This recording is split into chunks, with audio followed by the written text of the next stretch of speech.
Hello, how are you? Amanda, Seint artist. We're gonna do our makeup. So 3D cream-based makeup. It's essentially one layer of makeup, and I'm gonna show you how to apply it as one layer. I'm using my Dynamic Duo, the detail brush, and the blush and bronzer. I'm gonna do these in a different order than I typically do, just to show the versatility. Remember when you got introduced to makeup the first time, and it was fun, and it was exciting, and you got to play with it? That's what Seint does. It makes your makeup fun again. And it's just good makeup. That's what made the difference for me, is I was always trying different kinds of makeup, just looking for that makeup that did it for me. And Seint did it for me. And I tried it, and it's been over 3 years, and I'm not looking back. It's such a good makeup. I've never stuck with a makeup for 3 years, ever. And I'm 42. Okay, I'm gonna go in with my detail brush first, and I'm gonna go into my contour. That's not something you usually see from me, but I'm going to show that this is actually one layer. So I'm dabbing into it, and I'm just gonna hit my forehead. I always start from the top and I work my way to the bottom, and your contour just goes along your hairline, and then I bring it down into a little circle right here.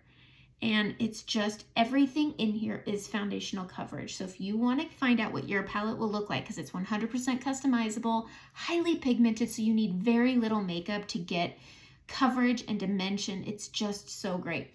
But for that, you just send me a makeup-free selfie facing a window a couple steps back, and I'll get you color matched. And I just tap. You never want to wipe through creams, especially creams like Seint, where it's so pigmented. And then I'm going to go right here on either side of my nose, just working my way down the face. I started at the forehead, and then I worked my way down, and I like to go color by color. So I'm just going to add that to either side, and then I tap and I blend down, because it's supposed to look like a shadow. That's the point. Grab a little bit more, and I'm just going to square off the tip of my nose. And when I'm tapping, I like to bridge it across. It just makes for a really good straight nose.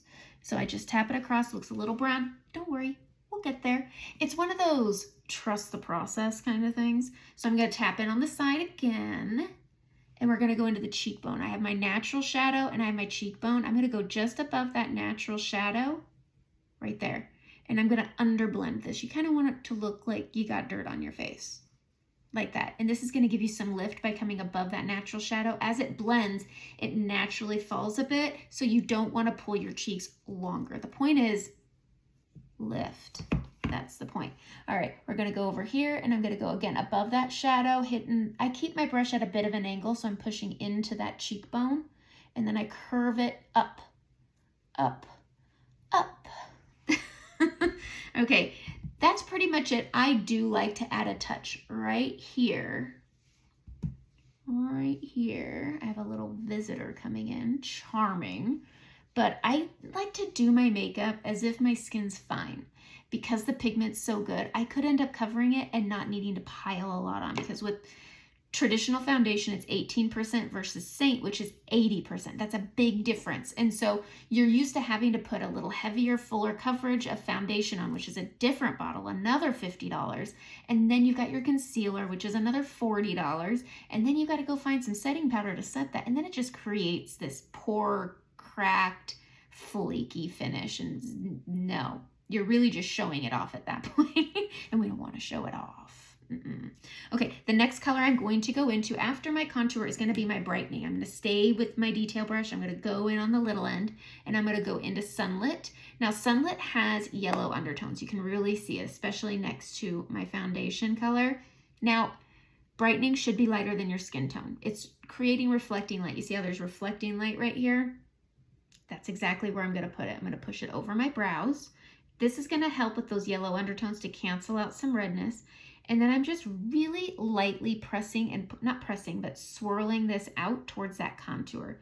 And as the light meets the dark, because this was too dark for me, it creates this really beautiful balance and finish that gives you coverage, balance, and dimension all in one layer. You can't get that with other makeup. All right, I'm going to pinch this, and we're going to go back to the nose. So forehead to nose. We just draw a little line down. Now mine's a little off-centered, but we just tap it back. And this is what I have found makes for the best straight nose. So if you have a little bit of a bend or a bump, that's a really, I like bridging it across and then blending it down. game changer in my opinion. Okay, next I'm going to stick with that brightening. I'm just going to tap it really light. You're not even going to see that it's on the bristles. And I'm going to hit my Cupid's bow and I'm going to hit my chin. Now this again has that yellow undertone and I have some redness on my chin. So this is going to help cancel that out. But it's again going to give me some dimension. This is just a pretty area. It should be highlighted. Contouring pulls in, darkness pulls in, light pulls out. And so while I hit this, it just makes it look a little extra pizzazzy. I will put brightening under my eyes. I do like to save that for the end, no matter what. It just helps create a beautiful finish. Okay, we're gonna switch to the blush and bronzer, and I'm just gonna go into my main highlight, Sandy. And this is where I only use this down here. I'm going to balance this skin tone out by just tapping this on super light below that contour, and then I have a little bit of acne scarring on my cheek, so I do bring it up and then I push it into my nose for my redness, and then I just flick it into that brightening and it just gives me this really pretty finish. As I'm adding that, I'm blending down that contour a bit. That's why I say under blend it. So I'm going to tap in again and we're going to go right here. See that zit? That is a texture. It's bumpy. It's a bit of, it's not a crater yet, but it's a mountain. It's an active volcano, really. And so we don't want to mess with it too much because we don't want it to rupture. I want it to just slowly fade away. But you can't get rid of texture with makeup. Texture is texture, skin is a texture. And so I'm just bringing mine up and around that contour right here. And it just gives me that balance. I'm able to cancel out that redness in the crick of my, is it a crick?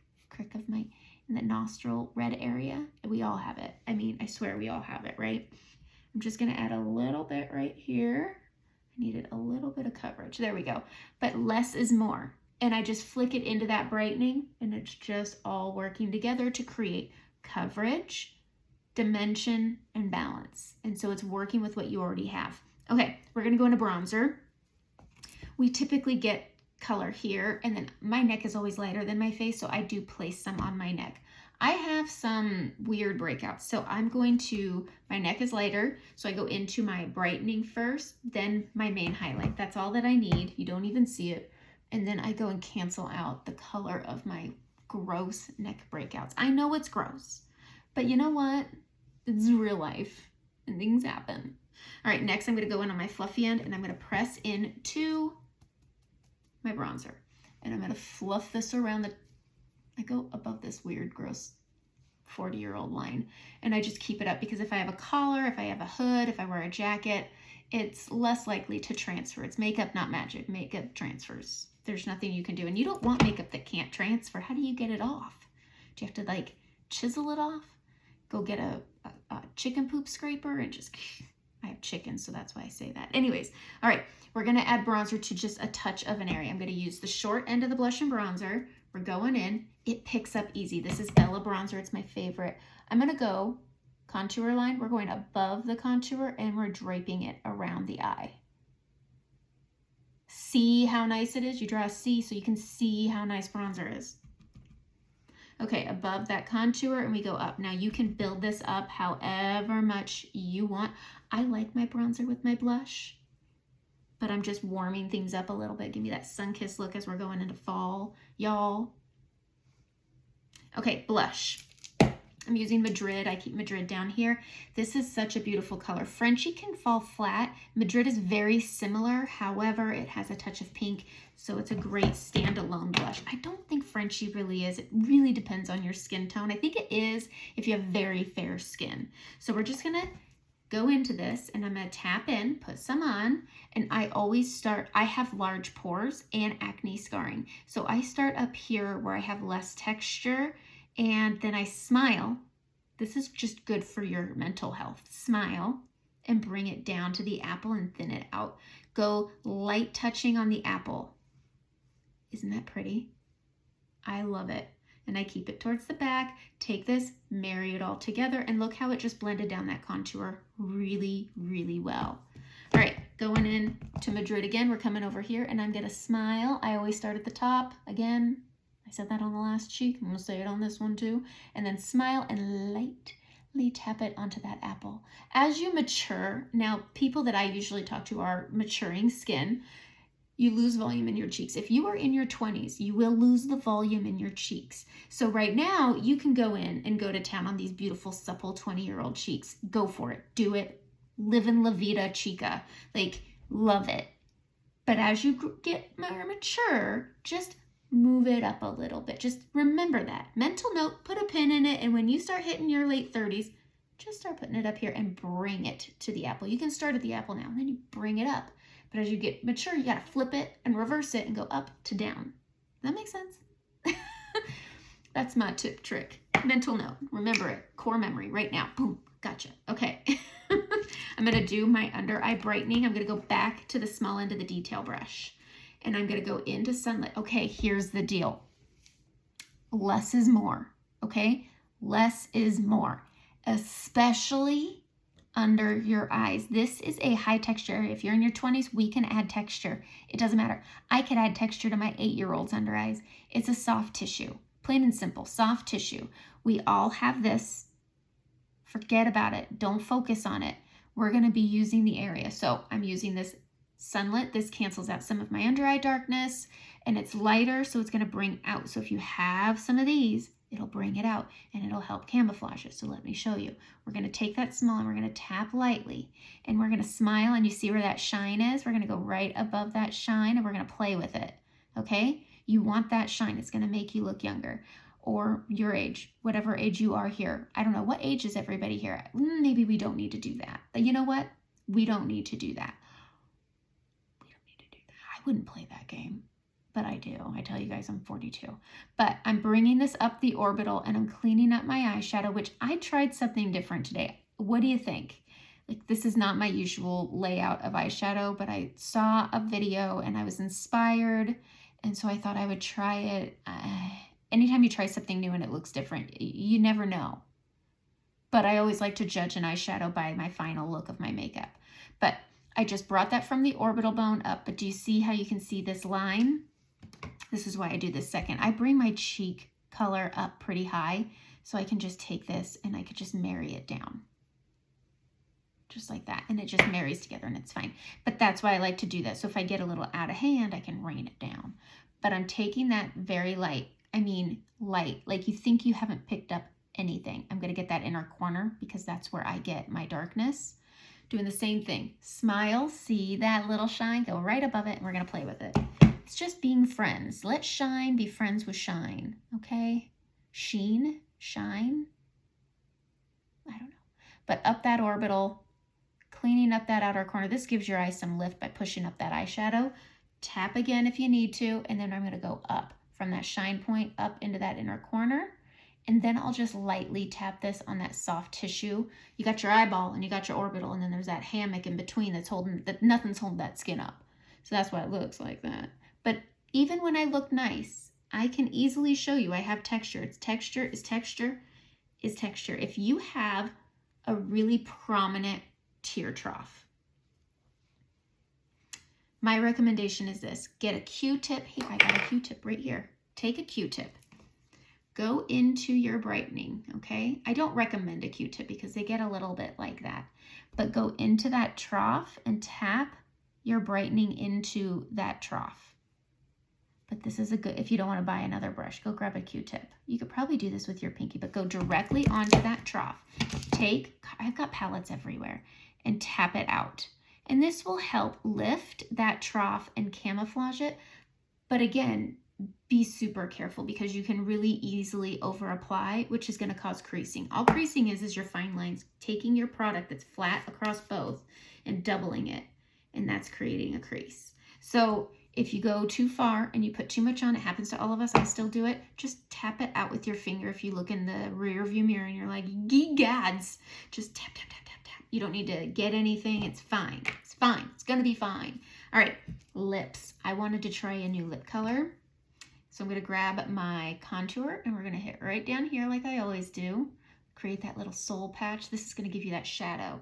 I'm telling you, lip injections aren't going to be forever. It's a fad. I haven't dove in, not because of anything other than I'm terrified. I get cold sores. And I'm certain it'll poke something lying dormant under there and it'll just erupt. I'm going to take my brightening and I'm going to go boom, boom. This just creates a clean structure. I like a clean, structured lip. I can't go all the way around. I think it looks messy and it's just not my jam. So I do the middle with the contour and the outsides with the brightening, and then I just use my finger to blend it out. Blend out that brightening though. You don't want to look like you just left the house after eating a powdered donut. Okay, I'm going to grab the multitasker brush. This is a good brush. Eyeliner brush, lip liner brush, whatever. It's also great for that tear trough trick if you have it. Okay, I'm going to go into Saffron. I'm going to use the pointy end and I'm going to pick some up and I'm going to line my lips with my phone. Yikes. No, I'm not. I'm going to look at this mirror. The phone's hard. I'm getting better, but come on. Okay. Grabbing some of that saffron. I'm going to get the lower. Now we're going into fall, and I think saffron is so good for summer, but it's deep and moody for winter, and Homecoming is a shade of the season right now. And I've been pairing it with my Renaissance that I love, which is not available at the moment, but if you like that Renaissance burgundy, MAC Half Red, there's a link in the description to get it. Go do it. All right. But that's what I've been doing. I wanted to try it with saffron. So we're going to take this pink color and then I'm going to go into Homecoming. It's a gloss. It has the most lipstick formula out of a lot of the lip and cheek colors. This is only available to the end of September. And on the 10th of September, 2023, is free shipping day. So you can buy just one color and pay no shipping. And this is a color I would say you should get your hands on. It is the perfect neutral peachy pink color. Watch. Look how pretty that is. Now watch. Hold on. I know it looks very light, but I put that saffron on. So I'm putting that inside, and now with my finger, I'm going to blend it in with saffron. And it's just going to pull that pink into it, and it's going to, I don't like that hard lip liner line, but you just go around. I need to get my nails done. It makes my hands look old. I miss having nails. I see my videos where I'm doing where my nails are done, and I'm like, I miss it. It's shallow. I don't care. But look, and that's such a pretty pink color. So pretty. Okay, I'm going to take my setting spray. I'm going to spray my face. I'm oily, so I use Urban Decay All Nighter. I'm going to take that fluffy end of the blush and bronzer, and I'm going to go into my setting powder. I have two side by side. Otherwise, I just end up dipping into a weird color. And I go right over here while my face is still damp. And I press in my setting powder, starting on the perimeter in, working with that damp setting spray. And this presses the setting spray in, but it also helps reduce texture from, I'm trying to talk and read and I shouldn't. It helps reduce the texture from the powder. Powder will always create a texture. That's why I start out here. Boom. But starting on the outside, I have large pores. I've got creases, lines, fine lines, the wrinkles, whatever's. And so I like to start it out here and work it in. And because it was damp, it reduces the texture on my pores. I try to avoid as much as I can under my eyes. It is the last place I'll hit because again, I'm oily. Okay, that's it. One layer. It was that easy. I've been told I make it look easy, but I mean, if you're doing something for 3 years and you don't make it look easy, it's fun again. Just remember, makeup should be fun. If you do it wrong, like my eyeshadow maybe, I can wash it off and I could try it again. So it's just makeup and it washes off. You have 30 days return policy. Use them. Don't give it 2 or 3 days. Give it time and talk to me. Talk to me. I love talking about the makeup. I like troubleshooting. I want you to love the makeup the way I love the makeup. And that's it. Have a great day.